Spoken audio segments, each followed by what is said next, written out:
Yo, yo, yo, what's going on out there, fight world? This your boy Money back with another one, fam. And this one here is on two big dogs in this fight game. We have Jermell, the Iron Man Charlo. We all know Mel is the former undisputed super welterweight world champion. He's a two-time WBC super welterweight world champion. Still one of the hottest fighters in the game after taking his loss to Canelo. Then we have Errol the True Spence Jr., the former WBC, IBF, and Super WBA welterweight world champ. Errol Spence is at 154 pounds now. He's trying to become a two-division world champion after suffering his first loss to Crawford. Now, ladies and gentlemen, boys and girls all over the world, Errol Spence wanted to be undisputed at the welterweight division. That was his dream. That was his goal. You understand? So much to where, he stayed a little too long and still gave Crawford the opportunity, right, to fight for undisputed and to become a two-time undisputed champion in the four-belt era, right? Some people feel like Errol Spence stood there too long. Some people felt like the 16-month layoff, kind of went against him, and plus the injuries that he had during training camps. Now that he's at 154, he can still chase that dream, but he would need Jermell Charlo to drop them titles for him to become undisputed if he don't want to get in the ring and face Jermell Charlo to become undisputed at the 154-pound division. You know what I mean? And knowing Errol Spence, he's an animal, he's a dog, right? Now, Jermell Charlo, he just suffered his second loss to Canelo Alvarez at 168 pounds, going up, trying to become great, trying to become undisputed in the two divisions, and it just didn't come up the right way for him. Now, a lot of people look at Mel and say, oh, man, he did it for money. He wasn't really trying to do this. Oh, man, he went up there. He just fought to survive. They said a lot of things, but it is what it is. The man went and tried. He came up short, and now he's still champion at 154 pounds, right? He holds 3 scraps. So, Mel can come back and face Tszyu for undisputed, or he can still reign as the unified champion at 154. But after putting on the weight to make 168, and after his stablemate Errol Spence is at 154, do he want to stay at 154 pounds, or do he want to go to 160 pounds and try to become a two-division world champion himself, right? We already heard him say he didn't want to move up or nothing like that, so we don't know what his mind frame is, right? And then you got this man right here, Crawford, still in the mix as well, because he said he wanted to leave 147, and he said he couldn't make the weight no more. But by him still being unified champ at 147 pounds after being stripped for the IBF, who knows what his next move is going to be, right? He's talking about he want to face Canelo Alvarez. People saying he just want to do it for a payday. He on his way out the door.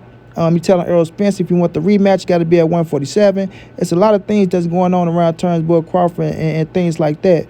But we do see him around PBC press conferences and things of that nature. So it's give and take that him and Errol Spence will be rematching at 154 pounds, which is a good scrap. You understand what I'm saying? A damn good scrap, So we'll see how that play out for Crawford, but he do got some say-so because he once wanted Jermell Charlo as well to become a 3-division undisputed world champion, but now Charlo is not undisputed anymore, and after taking that loss to Canelo, Crawford say that he's not on his hit list, and he's trying to get the Canelo Alvarez fight, which I don't believe he's going to get, and I got a video coming on that.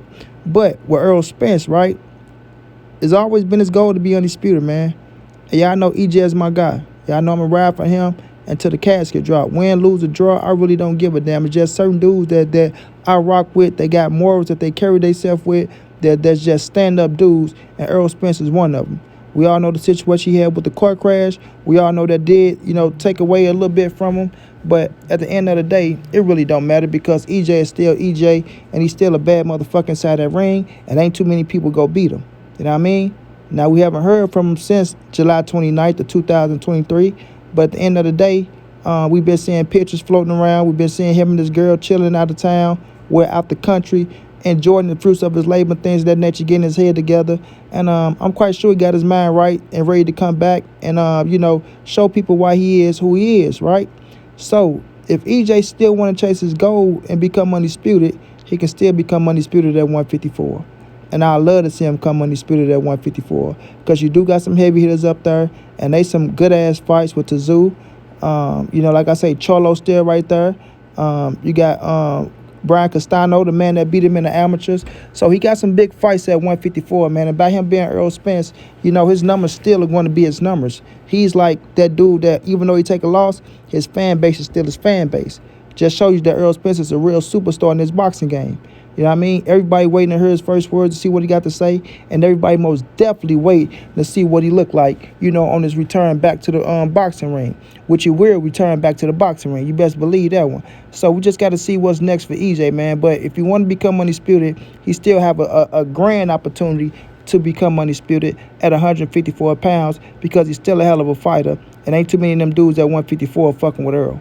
You know what I'm saying? Ain't too many fucking with Errol, bro. Especially when he all the way on the shit. They can't see him. I mean, they can't see him. And like I said, the brotherly love, the teammates, stablemates, however you want to put it, between him and Jermell Charlo, that's going to be the determining factor on what really happened with Errol Spence at 154. Now, Errol came out before and say, shit, I'll fight Jermell. You know what I'm saying? If that money right, you know what I mean, me and Mel can get in there.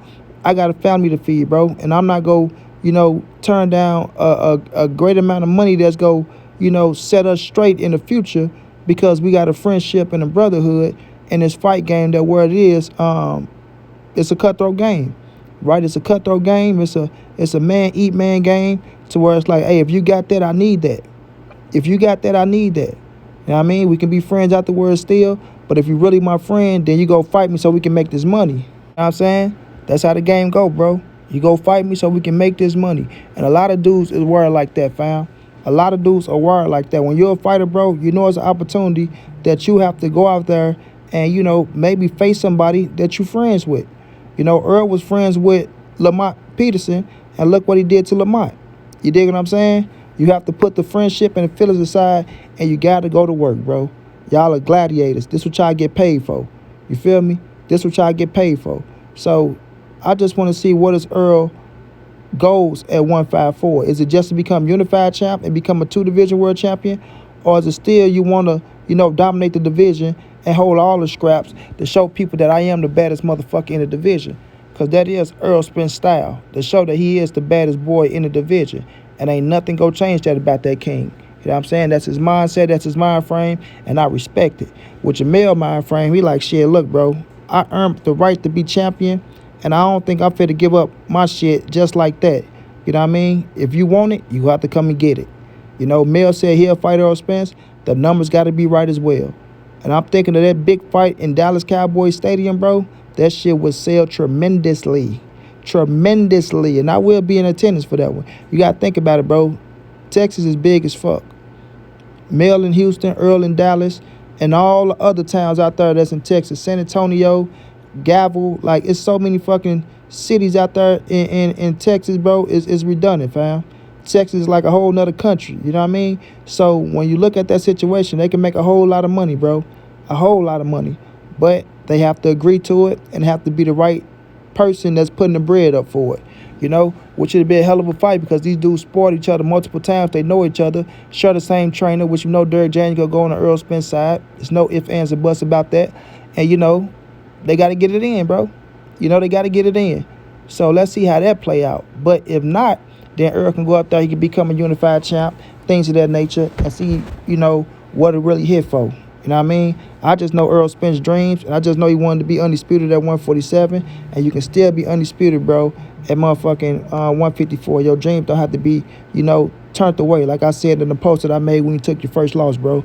You still got 154 pounds to go become undisputed, champ.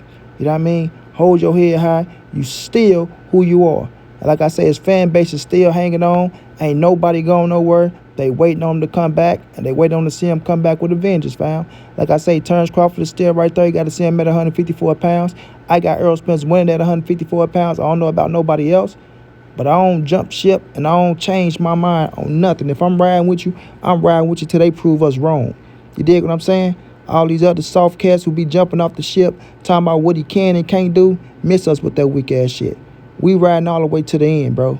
Period. You feel me? So let's just see how these things play out for EJ, man. We still waiting on him to come back. He will be back in 2024. We all know PBC has moved on from Showtime. It looked like they going to, I think it's Amazon Prime, or, they got another platform that they working with to bring the biggest and the baddest fights to the people. So let's just see how things play out, man. Shouts out to Mel Charlo. Wish him nothing but the best. Come back strong. Shouts out to Turnbull Crawford. And most definitely shouts out to Errol the True Spence Jr., my dog, who I'm a ride for, like I said, until my casket drop. So let's see how these things play out. straight like that, and I'm on to the next.